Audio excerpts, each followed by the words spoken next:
إذا وصف رسول الله صلى الله عليه وسلم قال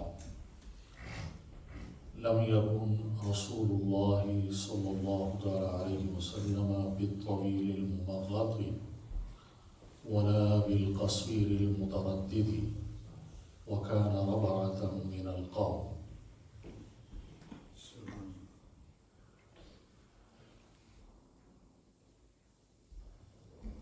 ایک ہے خلق النبی صلی اللہ علیہ وسلم اور ایک ہے خلق النبی صلی اللہ علیہ وسلم. دونوں الفاظ کے حروف اصلیہ دونوں کی روٹ ایک ہی ہے، لیکن حرکات و سکنات کی تبدیلی کی وجہ سے معانی بھی مختلف ہو جاتے ہیں. خلق النبی صلی اللہ تعالیٰ علیہ وسلم سے مراد نبی اکرم صلی اللہ تعالیٰ علیہ وسلم کی ظاہری صورت، آپ کا حلیہ مبارک، اور خلق النبی صلی اللہ تعالیٰ علیہ وسلم سے مراد نبی اکرم صلی اللہ تعالیٰ علیہ وسلم کی عادت، آپ کی خوب، آپ کی باطنی صورت، آپ کے اخلاق کریمانہ.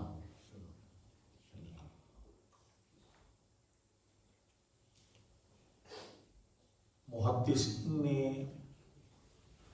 بہت سی کتابیں آقا علیہ السلام کی خلق اور آپ کے خلق پر تصنیف کی،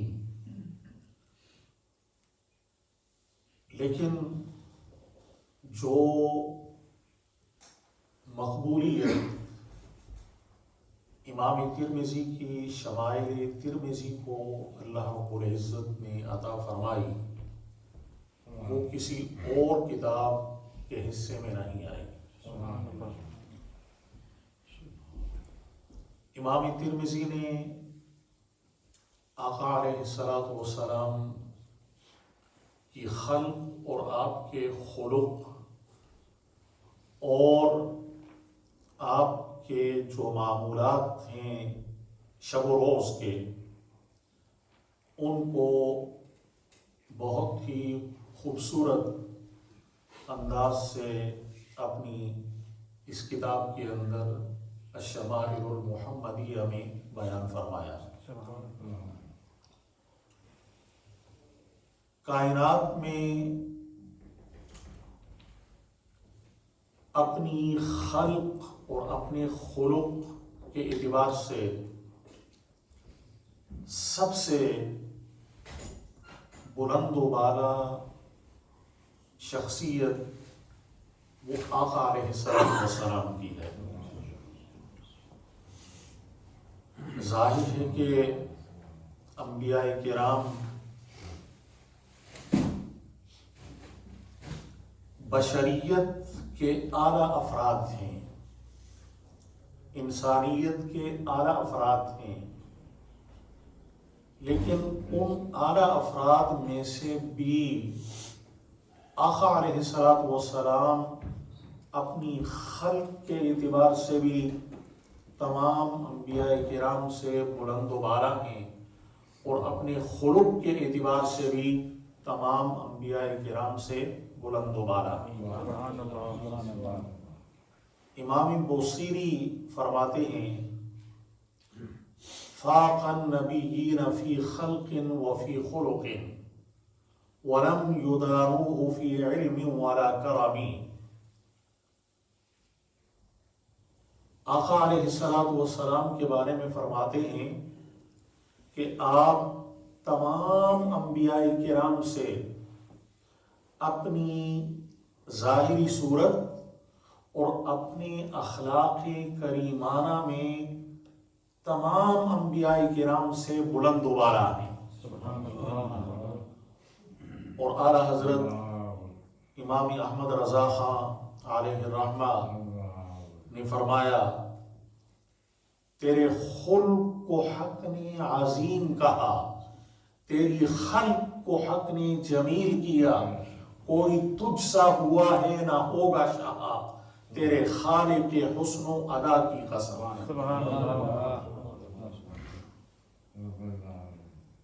آپ صلی اللہ تعالی علیہ وسلم کی خلق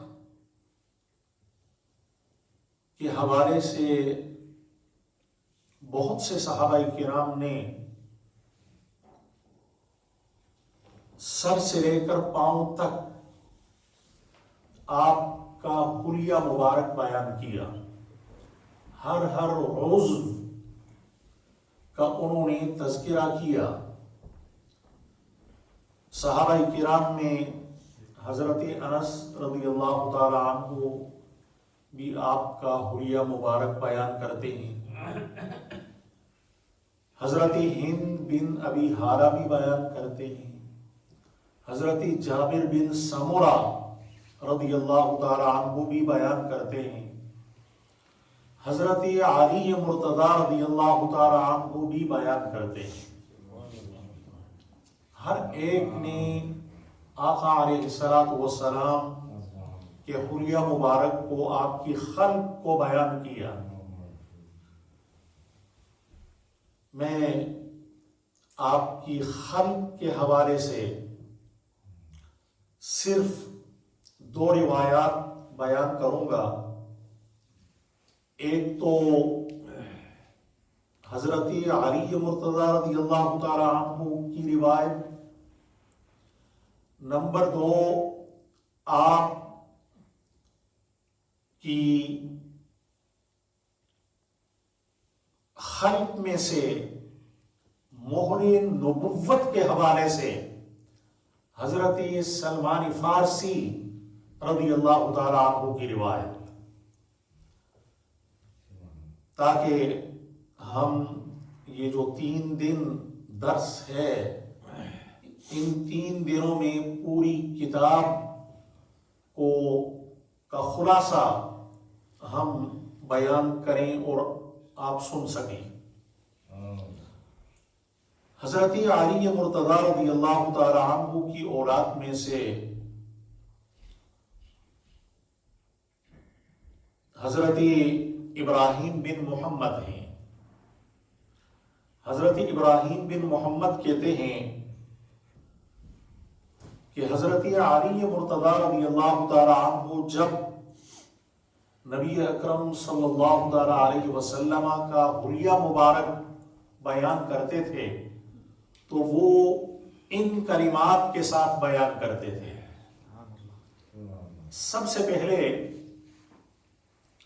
حضرت علی مرتضی رضی اللہ تعالی عنہ نے آقا علیہ السلام کے قد مبارک کا تذکرہ کیا کہ آپ کا قد کیسا تھا، تو کہتے ہیں حضرت علی مرتضی رضی اللہ تعالی عنہ لم یکن رسول اللہ صلی اللہ تعالی علیہ وسلم بالطویل الممغط ولا بالقصیر المتردد، کہ نبی اکرم صلی اللہ تعالی علیہ وسلم بہت زیادہ لمبے نہیں تھے، بے ڈول لمبے نہیں تھے، اور نہ ہی آپ کا قد مبارک بہت چھوٹا تھا، بلکہ وَكَانَ رَبْعَةً مِنَ الْقَوْمِ، آپ درمیانی قد کے حامل تھے۔ قد مبارک آپ کا درمیانہ تھا، لیکن آپ کا یہ معجزہ تھا کہ جب ہزاروں کی تعداد میں آقا علیہ السلام کھڑے ہوتے، ہزاروں صحابہ کے درمیان جب آپ کھڑے ہوتے تو نبی اکرم صلی اللہ تعالی علیہ وسلم سب سے بلند قامت نظر آتے تھے، سب سے بڑے قد کے حامل نظر آتے تھے۔ تو یہ آپ کا معجزہ تھا۔ آپ تھے درمیانی قد کے، لیکن جب بہت سے لوگوں میں آپ کھڑے ہوتے تو سب سے بلند قامت نظر آیا کرتے تھے. وَلَمْ يَكُنْ بِالْجَعْدِ الْخَطَفِ وَلَا بِالسَّبْطِ. آپ کے قد مبارک کا تذکرہ کرنے کے بعد حضرت علی مرتضی رضی اللہ تعالی عنہ آپ کے بالوں کا، آپ کی زلفوں کا تذکرہ کرتے ہیں. سبحان اللہ. فرماتے ہیں کہ نبی اکرم صلی اللہ تعالی علیہ وسلم کے بال گھنگریالے نہیں تھے. جس طرح کے حبشیوں کے بال گھنگریالے ہوتے ہیں تو آپ کے بال گھنگریالے نہیں تھے، اور نہ ہی آپ کے بال بالکل سیدھے تھے، بلکہ آپ کے بال مبارک بلدار سیدھے تھے. سبحان اللہ. بلدار سیدھے تھے. اور آقا علیہ الصلوۃ والسلام کی زلفوں، آپ کے بالوں کے حوالے سے احادیث میں 3 طرح کے لفظ استعمال ہوئے. نمبر 1 جمہ، نمبر 2 لما، اور نمبر 3 وفرا. یہ 3 لفظ استعمال ہوئے. جب آقا علیہ الصلوۃ والسلام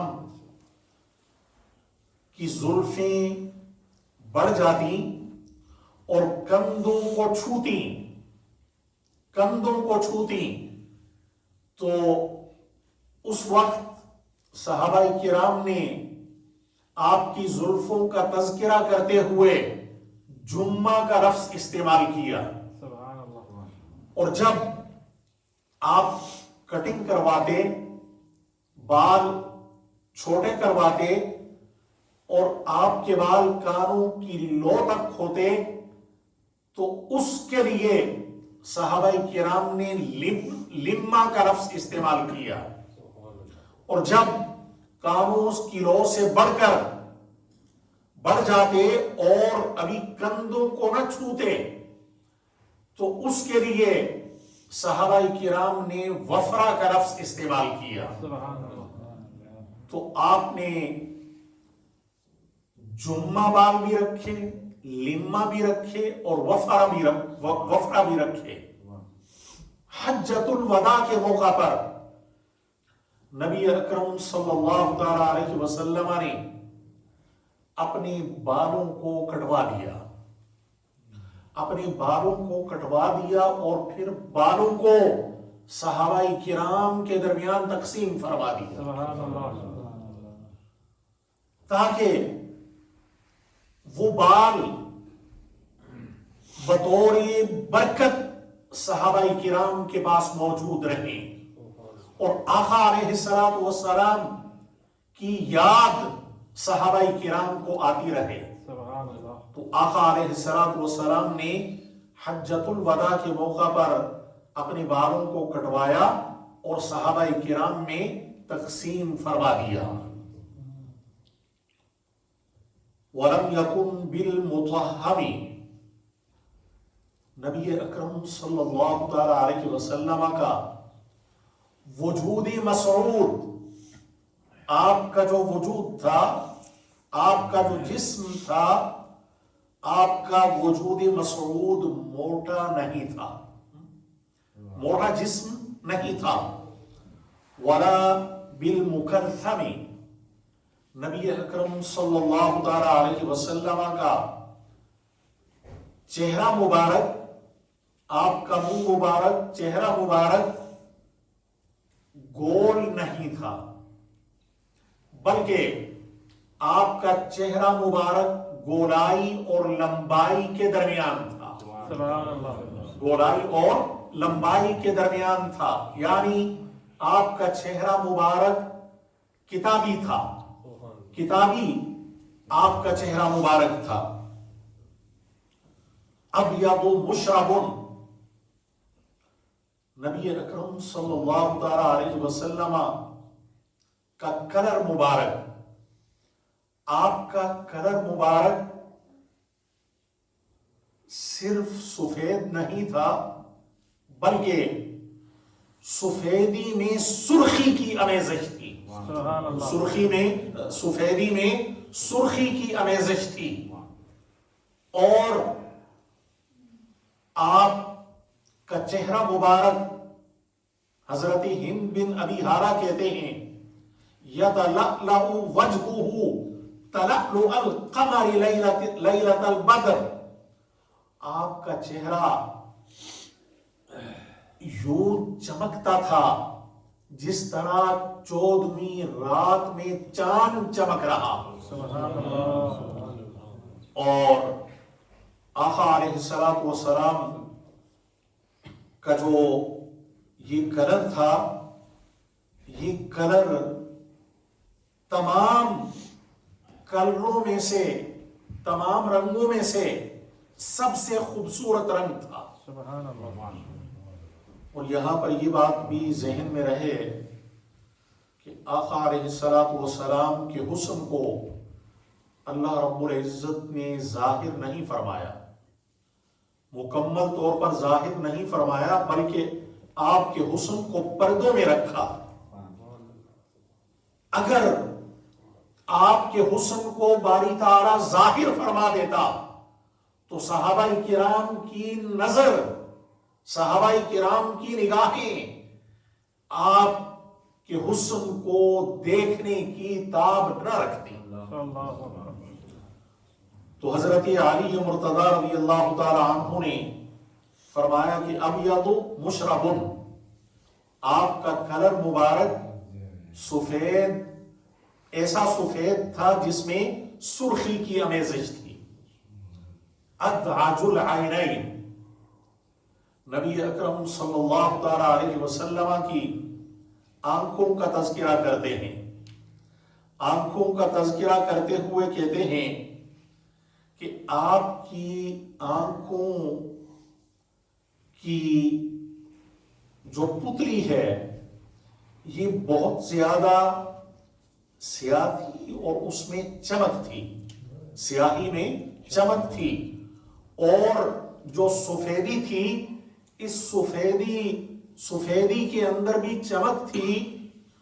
اور آپ کی آنکھوں کی جو سفیدی تھی اس میں سرخی کے ڈورے تھے، سرخی کے ڈورے تھے. تو آقا علیہ الصلوۃ والسلام کی آنکھ مبارک ایک تو وسیع تھی، کشادہ تھی. وسیع ہونے کے ساتھ ساتھ آپ کی آنکھوں کی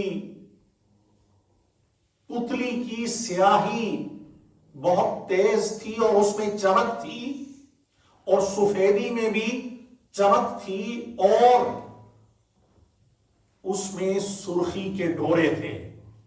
اور آقا علیہ الصلوۃ والسلام کی آنکھوں کا یہ معجزہ تھا، آپ کی آنکھوں کا یہ اعجاز تھا کہ جس طرح آپ کی آنکھیں آگے دیکھتی تھیں، اسی طرح آپ کی آنکھیں پیچھے بھی دیکھتی تھیں. چنانچہ بخاری شریف کی روایت ہے، آپ نے صحابہ کرام سے فرمایا اقیم الرکوع والسجود، اے میرے صحابہ تم رکوع اور سجدہ درست درست کیا کرو. فَإِنِّي لَأَرَاكُم مِّن وَرَاءِ ظَهْرِي، کیونکہ میں تمہیں اپنی پیچھے بھی دیکھ رہا ہوگا. تو آپ کی آنکھیں مبارک جس طرح آگے دیکھتی تھیں، اسی طرح آپ کی آنکھیں پیچھے بھی دیکھتی تھیں. اور جس طرح آپ کی آنکھیں ان چیزوں کو دیکھتی تھیں جو دکھائی دیتی ہیں، جو محسوس کی جا سکتی ہیں، اسی طرح آپ کی آنکھیں ان چیزوں کو بھی دیکھتی تھیں جو غیر مرئی ہوں، جو دکھائی نہ دیتی ہوں اور جو محسوس نہ کی جا سکتی ہوں. یہ آقا علیہ الصلوۃ والسلام کی آنکھوں کا اعجاز تھا. چنانچہ بخاری شریف کی ہی روایت ہے، آپ نے فرمایا واللہ ما یخفى علی رکوعکم ولا خشوعکم، اللہ کی قسم مجھ پر نہ تو تمہارا رکوع پوشیدہ ہے اور نہ ہی تمہارا خشوع پوشیدہ ہے۔ اب رکوع تو دیکھنے کی چیز ہے، جب آپ رکوع کرتے ہیں دوسرا آپ کو دیکھتا ہے، لیکن خشوع یہ تو دل کی کیفیت کا نام ہے، یہ دل کی کیفیت کا نام ہے۔ آقا علیہ السلام پر نہ تو رکوع پوشیدہ ہے اور نہ ہی خشوع پوشیدہ ہے، تو یہ آقا علیہ السلام کی آنکھوں کا اعجاز تھا۔ اہدب الاشفار، اہدب الاشفار حضرت علی مرتضی رضی اللہ تعالی عنہ آپ کے ابرو مبارک جو ہیں ان کا تذکرہ کرتے ہوئے کہتے ہیں اہدب الاشفار، کہ آپ کے ابرو لمبے لمبے اور انتہائی خوبصورت تھے، سبحان اللہ، لمبے لمبے اور انتہائی خوبصورت تھے۔ جلیل المشاشی والکتب، نبی اکرم صلی اللہ تعالی علیہ وسلم کے جوڑوں کی ہڈیاں، یعنی جوڑوں کی جو ہڈیاں ہیں ان کے کنارے، ہڈیوں کے کنارے اور دونوں شانوں کے درمیان کا جو حصہ ہے وہ بڑا مضبوط تھا۔ اجرد ذو مسربۃ، آپ کے جسم مبارک پر بال بہت کم تھے، بہت کم بال تھے، اور آپ کے سینے سے لے کر ناف تک بالوں کی ایک لکیر تھی، ایک لمبی لکیر تھی بالوں کی۔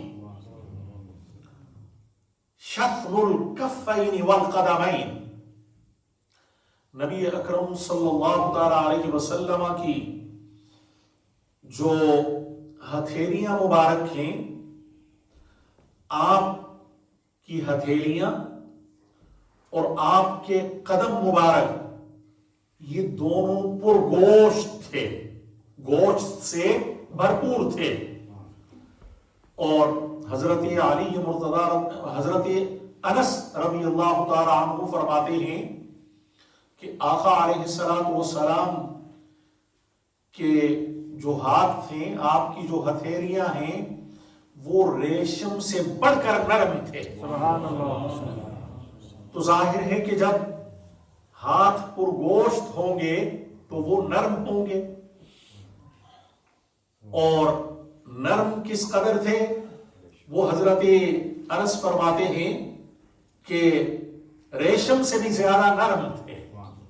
لیکن آپ کے ہاتھوں کا یہ اعجاز تھا، آپ کے ہاتھوں کا یہ اعجاز تھا کہ جب آپ میدانی جہاد میں ہوتے، دشمن کا مقابلہ کر رہے ہوتے، یا اپنا گھریلو کام کاج کر رہے ہوتے، تو اس وقت آپ کے ہاتھ سخت ہو جایا کرتے، اور جب آپ جہاد سے فارغ ہوتے، گھریلو کام کاج سے فارغ ہوتے، تو آپ کے ہاتھ اپنی اصلی حالت پر لوٹ آتے تھے۔ سبحان اللہ،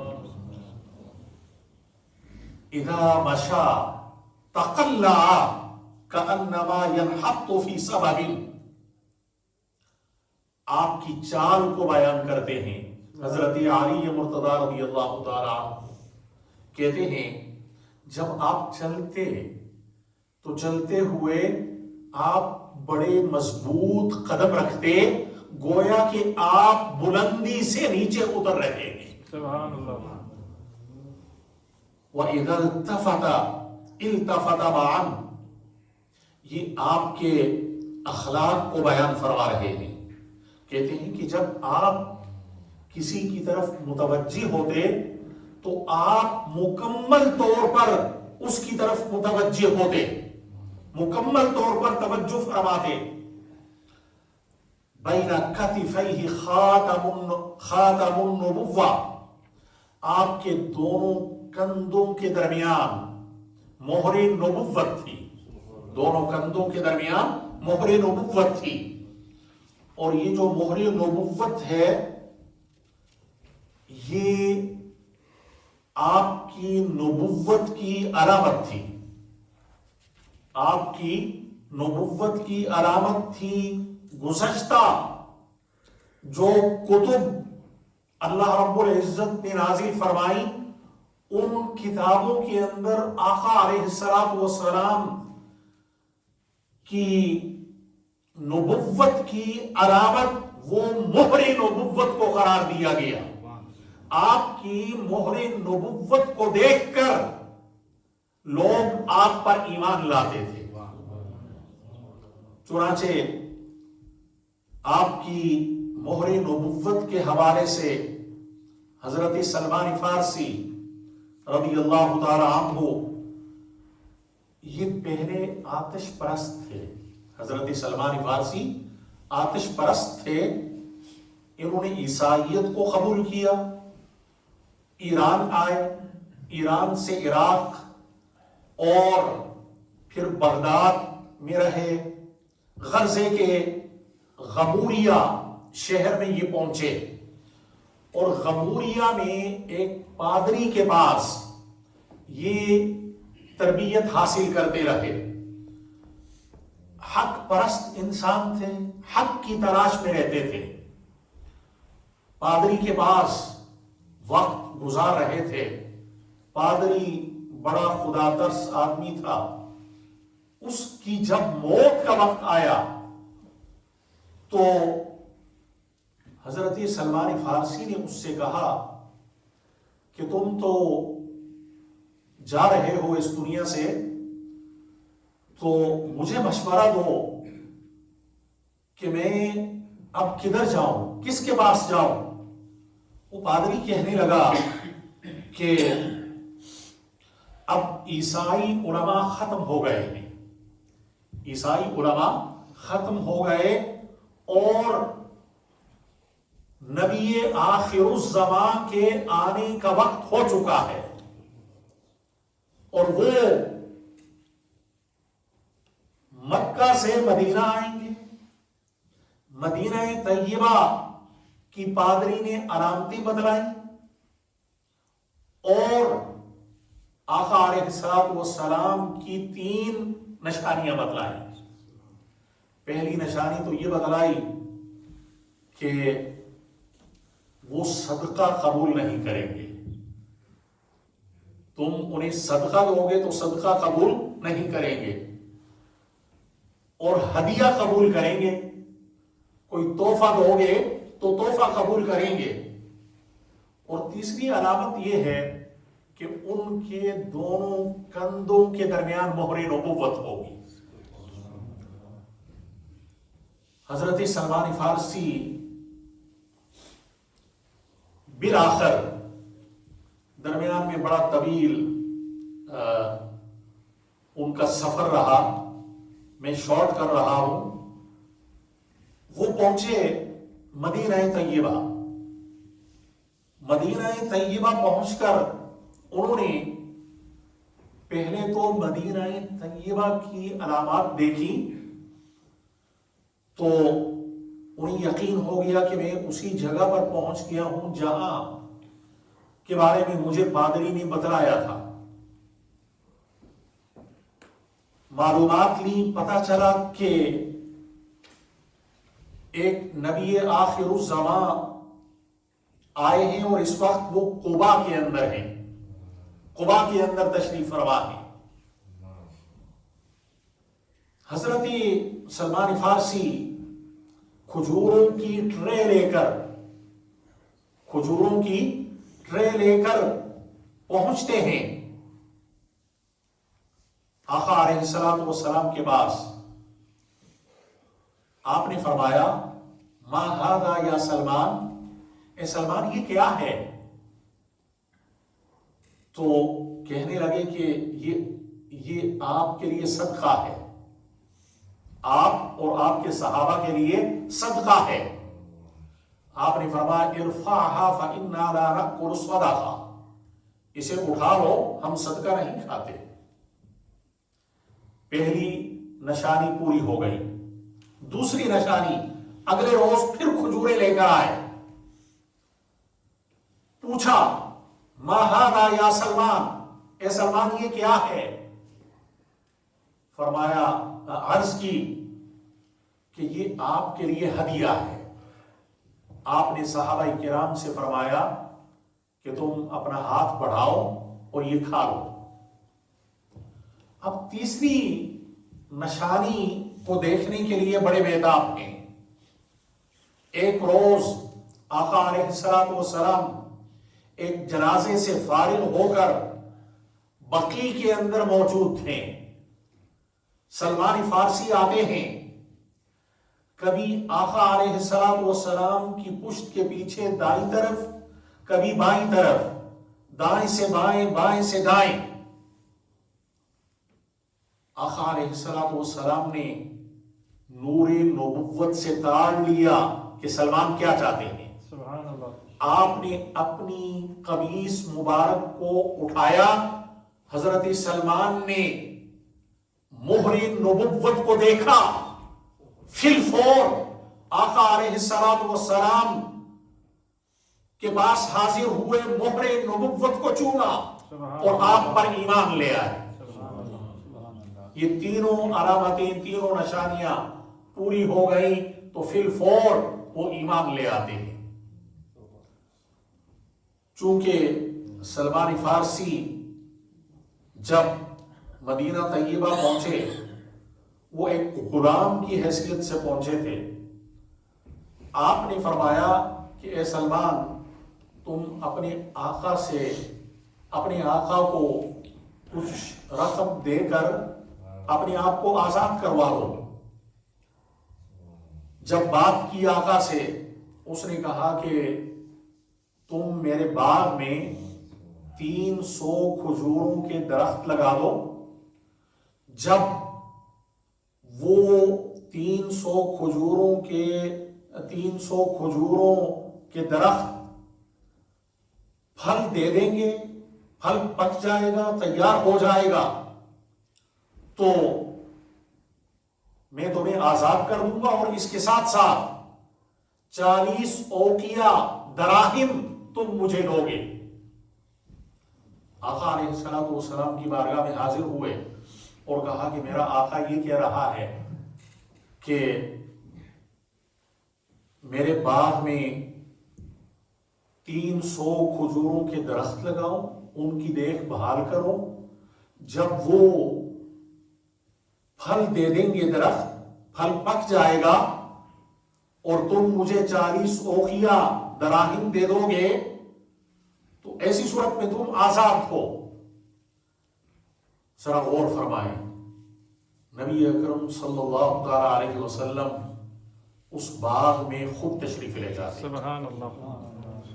آپ خود تشریف لے جاتے ہیں اور تمام درختوں کو آپ نے اپنے ہاتھوں سے لگایا۔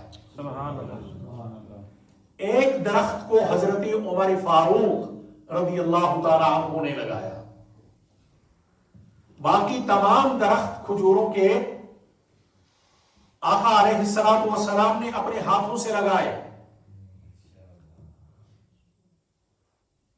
اسی سال وہ درخت بڑے ہوئے، بڑے ہو کر انہوں نے پھل دیا، ان کا پھل پک چکا اسی سال۔ اور پھر لیکن ایک درخت کا پھل نہیں پکا، ایک درخت نے پھل نہیں دیا۔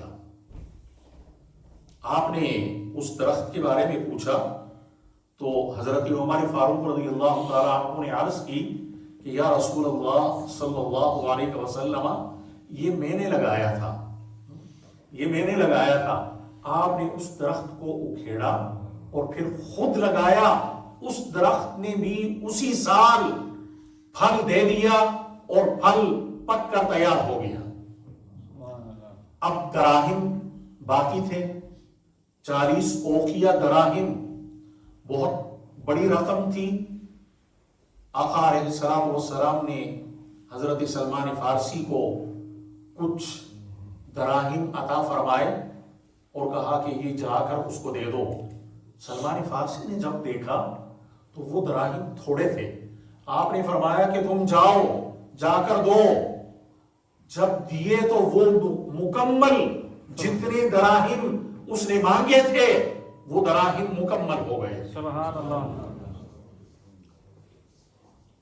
اس کو اگر میں ڈیٹیل میں بیان کروں، تفصیل میں بیان کروں تو بہت ٹائم چاہیے، اور میں یہ چاہتا ہوں کہ آپ کے سامنے بہت سی احادیث جو ہیں وہ بیان کر دی جائیں۔ نبی اکرم صلی اللہ تعالی علیہ وسلم کا ایک معمول، آپ کا ایک معمول یہ تھا کہ آپ ہر رات دائیں آنکھ میں بھی اور بائیں آنکھ میں بھی سرما لگا کر سویا کرتے تھے۔ سبحان اللہ۔ سرما لگاتے تھے۔ سرمے سے متعلق صرف ایک حدیث حضرت ابن عباس رضی اللہ تعالی عنہما سے روایت ہے، آپ فرماتے ہیں کان النبی صلی اللہ تعالی علیہ وسلم یکتحل قبل ان ینام بالاثمد ثلاثا فی کل عین، کہ نبی اکرم صلی اللہ تعالی علیہ وسلم سونے سے پہلے اسمد سرما، سعودیہ سے ملتا ہے، یہاں پر بھی ملتا ہے، اسمد سرما آپ 3 سلائیاں دونوں آنکھوں میں لگاتے تھے، اور آپ یہ فرمایا کرتے تھے فَإِنَّهُ يَجْلُ الْبَصَرَ وَيُنْبِتُ الشَّعْرَ، کہ یہ جو اسمد ہے یہ تم لگاؤ گے تو تمہاری نظر تیز ہوگی، تمہاری نظر تیز ہوگی، اور تمہاری پلکوں کے جو بال ہیں وہ زیادہ اگیں گے۔ تو سرما لگانے کی روٹین بنائیں، سرما لگانے کی روٹین بنائیں، کیونکہ اس کے بڑے فائدے ہیں۔ آقا علیہ السلام نے لباس کے حوالے سے جو ہمیں تعلیم دی، حضرت ابن عباس رضی اللہ تعالی عنہما سے روایت ہے، آپ فرماتے ہیں رسول اکرم صلی اللہ تعالی علیہ وسلم نے فرمایا علیکم بالبیاض من الثياب لیلبسها احیاؤکم وکفروا فیها موتاکم فإنها من خیار ثیابکم۔ آقا علیہ السلام نے فرمایا کہ تم سفید لباس کو لازم پکڑو، سفید لباس پہنا کرو۔ فرمایا کہ جو زندہ لوگ ہیں انہیں چاہیے کہ وہ سفید لباس پہنیں، اور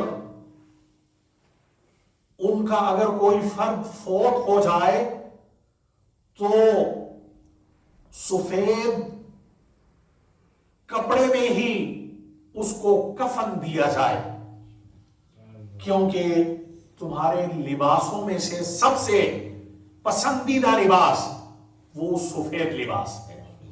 آپ نے فرمایا کہ سفید لباس یہ پسندیدہ لباس ہے، اس لیے کوشش کرنی چاہیے سفید لباس پہننے کی۔ آقا علیہ السلام کے معمولات میں سے ایک یہ بھی تھا کہ آقا علیہ السلام انگوٹھی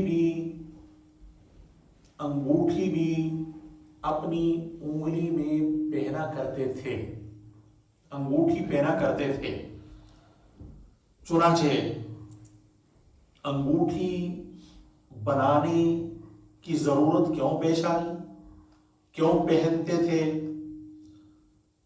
اس بارے میں ایک حدیث حضرت انس بن مالک رضی اللہ تعالی عنہ سے کہ نبی اکرم صلی اللہ تعالی علیہ وسلم نے کیسر و کسریٰ کی طرف اور نجاشی کی طرف لیٹر لکھنا چاہا، خط لکھنا چاہا، تو آپ سے کہا گیا انہم لا یقبلون کتابا الا بخاتم، کہ یہ جو کیسر و کسریٰ والے لوگ ہیں، نجاشی ہیں، یہ لوگ کسی کے لیٹر کو، خط کو اس وقت تک قبول نہیں کرتے جب تک کہ مہر اس خط کے اوپر نہ لگی ہوئی ہو۔ چنانچہ رسول اکرم صلی اللہ تعالی علیہ وسلم نے انگوٹھی بنانے کا حکم دیا، انگوٹھی آپ کے لیے تیار کی گئی اور اس کا جو حلقہ تھا وہ چاندی کا تھا، چاندی کا حلقہ تھا اور اس میں نقش تھا محمد الرسول اللہ، محمد الرسول اللہ تھا، اور اس کے ساتھ آقا علیہ الصلوۃ والسلام مہر لگایا کرتے تھے، مہر لگا کر اسے بھیجا کرتے تھے، خط کے اوپر مہر لگا کر پھر خط بھجوایا کرتے تھے۔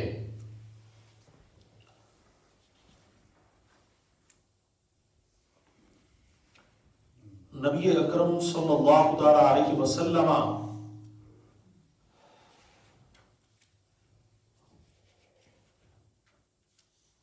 کی چال کا تذکرہ کرتے ہوئے حضرت ابو ہریرہ رضی اللہ تعالی عنہ فرماتے ہیں ما رأیت شیئا احسن من رسول اللہ صلی اللہ تعالی علیہ وسلم، کہ میں نے حضور سے بڑھ کر حسین کسی کو بھی نہیں دیکھا۔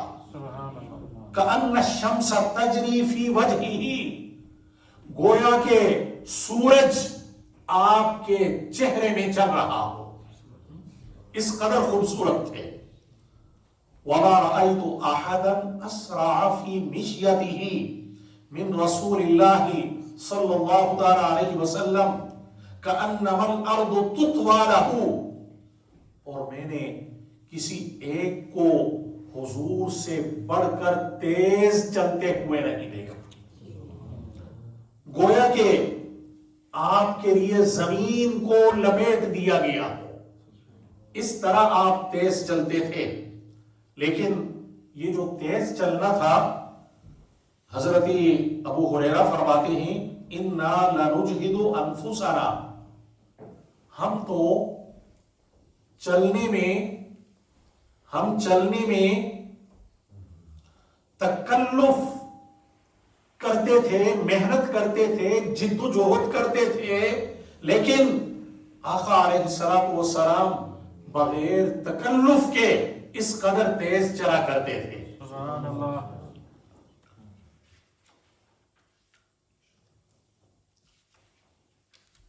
آقا علیہ الصلوۃ والسلام بیٹھا کیسے کرتے تھے، اور بسا اوقات آپ ٹیک لگا کر بیٹھا کرتے تھے، اس حوالے سے حضرت ابو بکرہ کی روایت آپ فرماتے ہیں کہ رسول اکرم صلی اللہ تعالی علیہ وسلم نے فرمایا الا احدثکم باکبر الکبائر، کیا میں تمہیں بڑے بڑے جو گناہ ہیں ان بڑے گناہوں میں سے بھی بڑے گناہوں کے بارے میں نہ بتلاؤں؟ قالوا بلا یا رسول اللہ، صحابہ کرام نے عرض کی کیوں نہیں یا رسول اللہ صلی اللہ علیہ وسلم، آپ بیان فرمائیے۔ تو آپ نے فرمایا الاشراک باللہ، نمبر 1 اللہ کے ساتھ کسی کو شریک ٹھہرانا، نمبر 2 وعقوق الوالدین، ماں باپ کی نافرمانی کرنا، راوی کہتے ہیں وَجَلَسَ رَسُولُ اللَّهِ صلی اللہ تعالی علیہ وسلم وَكَانَ مُتَّكِئًا، آپ پہلے تکیہ لگائے ہوئے تھے، ٹیک لگا کر بیٹھے ہوئے تھے، لیکن جب تیسری بات بیان کرنے لگے تو آقا علیہ السلام بیٹھ گئے. آپ بیٹھ گئے اور پھر آپ نے فرمایا وَشَهَادَةُ الزُّورِ، یا فرمایا قول الزور، جھوٹی گواہی، یا آپ نے فرمایا جھوٹی بات، یعنی جھوٹ بولنا یا جھوٹی گواہی دینا، یہ بھی بڑے گناہوں میں سے بھی بڑا گناہ ہے. نبی اکرم صلی اللہ تعالی علیہ وسلم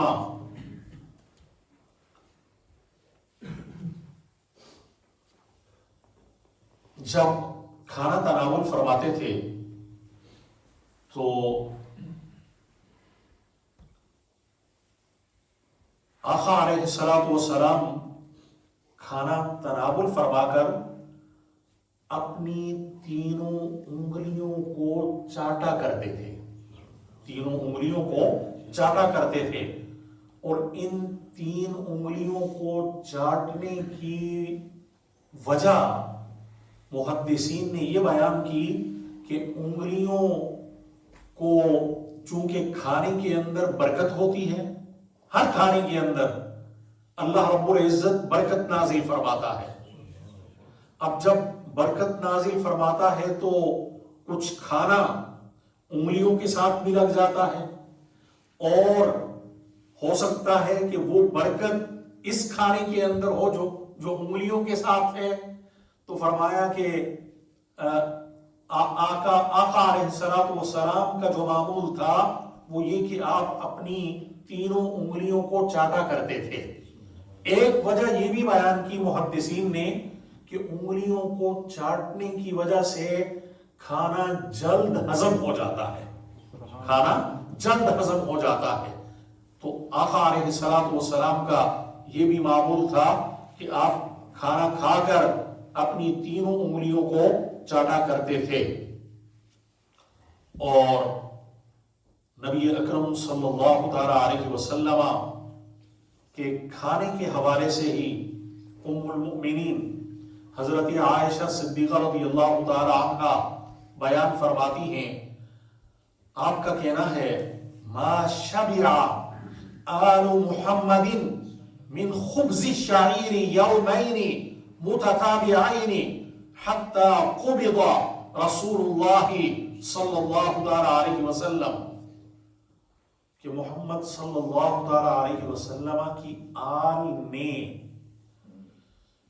جو کی روٹی بھی 2 دن مسلسل سیر ہو کر نہیں کھائی، سیر ہو کر 2 دن جو کی روٹی بھی آپ نے نہیں کھائی، حتی قبض رسول اللہ صلی اللہ تعالی علیہ وسلم، یہاں تک کہ آقا علیہ السلام کا وصال ہو گیا. اور حضرت انس بن مالک فرماتے ہیں ما اکل نبی اللہ صلی اللہ تعالی علیہ وسلم علی خوان ولا فی سکرجۃ ولا خبز له مرقق. حضرت انس بن مالک کہتے ہیں کہ نبی اکرم صلی اللہ تعالی علیہ وسلم نے عالی شان جو دسترخوان ہیں ان پر بیٹھ کر کھانا تناول نہیں فرمایا، اور نہ ہی چھوٹی چھوٹی پلیٹوں میں آپ نے کھانا تناول فرمایا، اور آپ کے لیے کبھی بھی باریک چپاتی تیار نہیں کی گئی. تو راوی کہتے ہیں کہ میں نے حضرت قتادہ سے کہا فَعَلَى مَا كَانُوا يَأْكُلُونَ، کہ پھر آقا علیہ السلام اور صحابہ کرام کیسے دسترخوان پر کھانا تناول فرماتے تھے. تو جواب ملا عَلَى هَذِهِ السُّفَرِ، کہ یہ جو عام دسترخوان ہیں ان عام دسترخوانوں پر ہی بیٹھ کر نبی اکرم صلی اللہ تعالی علیہ وسلم کھانا تناول فرماتے تھے۔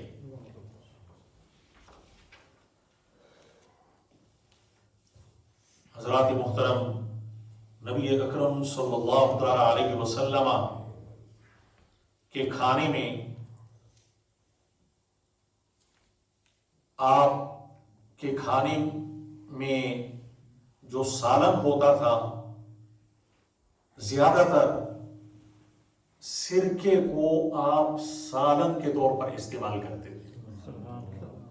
چنانچہ ام المؤمنین حضرت عائشہ صدیقہ رضی اللہ تعالی عنہا فرماتی ہیں کہ آقا علیہ الصلوۃ والسلام نے فرمایا نعم الادام الخل، کہ سرکہ کتنا بہترین سالن ہے، سرکہ کتنا بہترین سالن ہے۔ اور نبی اکرم صلی اللہ تعالی علیہ وسلم نے مرغی کا گوشت بھی تناول فرمایا۔ حضرت زہدم جرمی سے روایت ہے، آپ فرماتے ہیں کہ کننا عند ابی موسیٰ الاشعری، ہم حضرت ابو موسیٰ اشعری کے پاس تھے تو مرغی کا گوشت لایا گیا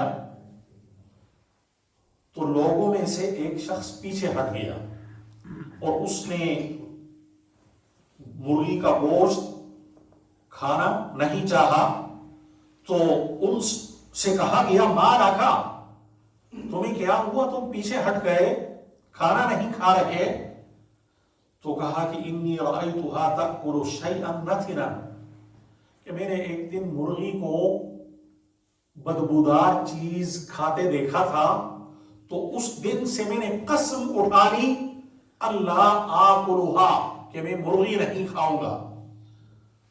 تو حضرت ابو موسیٰ کہنے لگے ادنو، قریب آؤ، فإنی رأیت رسول اللہ صلی اللہ تعالی علیہ وسلم یأکل لحم دجاج، کہ میں نے رسول اکرم صلی اللہ تعالی علیہ وسلم کو مرغی کا گوشت کھاتے دیکھا ہے، لہٰذا تم بھی آؤ اور آ کر مرغی کا گوشت ہمارے ساتھ تناول کرو۔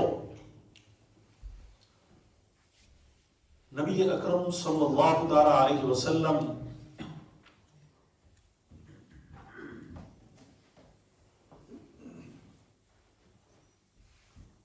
آپ نے بکری کا گوشت بھی تناول فرمایا، مٹن بھی آپ نے تناول فرمایا۔ حضرت بڑی خوبصورت حدیث ہے، حضرت ابو عبید سے روایت ہے، آپ فرماتے ہیں کہ طبخت للنبی صلی اللہ تعالی علیہ وسلم قدرا، میں نے حضور کے لیے ہانڈی تیار کی، سالن تیار کیا، وقد كان يعجبه الذراع، نبی اکرم صلی اللہ تعالی علیہ وسلم دستی کا گوشت پسند فرمایا کرتے تھے، دستی کا گوشت پسند کرتے تھے۔ پھر آپ نے فرمایا ناولنی الذراع، اے ابو عبید مجھے تم دستی کا گوشت دو۔ تو کہتے ہیں کہ میں نے آپ کو دستی کا گوشت دیا، آپ نے پھر کہا کہ مجھے دستی کا گوشت دو، پھر دستی کا گوشت دیا، یعنی ایک دستی پہلے دی، دوسری دستی دوبارہ دی۔ تو نبی اکرم صلی اللہ تعالی علیہ وسلم نے پھر فرمایا ناولنی الذراع، کہ مجھے تم دستی کا گوشت دو، تیسری مرتبہ فرمایا۔ تو وہ آگے سے کہنے لگے یا رسول اللہ وَكَمْ لِلشَّاةِ مِنْ ذِرَاعٍ، کہ ایک بکری کی کتنی دستیاں ہوتی ہیں، ایک بکری کی کتنی دستیاں ہوتی ہیں؟ تو آقا علیہ الصلوۃ والسلام نے فرمایا وَالَّذِي نَفْسِي بِيَدِهِ لَوْ سَكَتَّ لَنَاوَلْتَنِي الذِّرَاعَ مَا دَعَوْتُ، اللہ کی اس ذات کی قسم جس کے قبضہ قدرت میں میری جان ہے، اگر تم چپ رہتے، خاموش رہتے، جب تک میں تم سے دستیاں مانگتا رہتا، تم دستی مجھے دیتے رہتے۔ سبحان اللہ۔ اگر تم خاموش رہتے، جتنی مرتبہ میں مانگتا تو مجھے تم دستی دیتے رہتے۔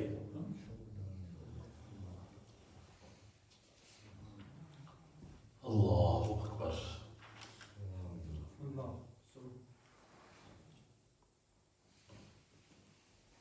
صرف ایک حدیث بیان کر کے بات ختم کرتا ہوں۔ اللہ اکبر۔ حضرت ام المنذر رضی اللہ تعالی عنہا فرماتی ہیں، دخل علی رسول اللہ صلی اللہ تعالی علیہ وسلم ومعه علی ولنا توال معلقۃ۔ حضرت علی مرتضی رضی اللہ تعالی عنہ فرماتے ہیں،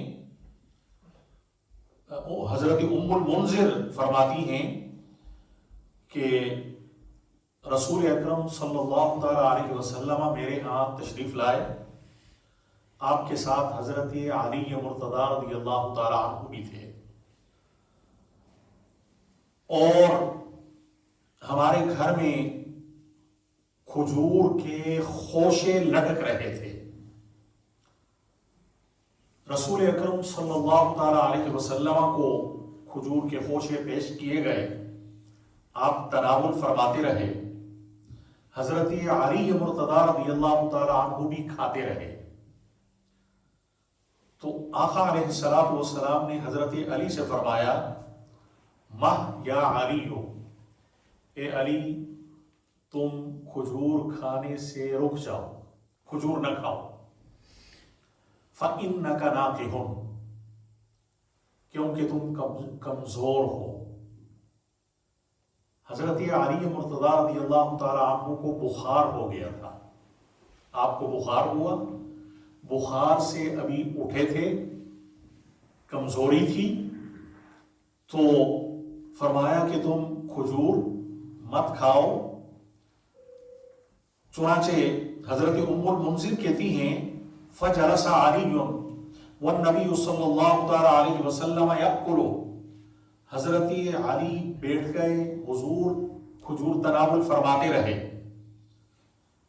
وہ فرماتی ہیں کہ میں نے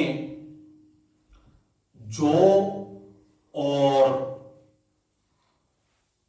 چقندر تیار کی تو آقا علیہ الصلوۃ والسلام نے حضرت علی سے فرمایا کہ اے علی یہ تم تناول کرو، کیونکہ یہ تمہاری طبیعت کے زیادہ موافق ہے۔ اللہ رب العزت عمل کی توفیق عطا فرمائے۔ وآخر دعوانا ان الحمدللہ رب العالمین، الحمدللہ رب العالمین والعاقبۃ للمتقین، والصلاة والسلام علی رسولہ محمد وآلہ واصحابہ اجمعین۔ اللهم ربنا آتنا في الدنيا حسنة وفي الآخرة حسنة وقنا عذاب النار، صلى الله تعالى على خير خلقه سيدنا ومولانا محمد وآله وأصحابه أجمعين برحمتك يا أرحم الراحمين۔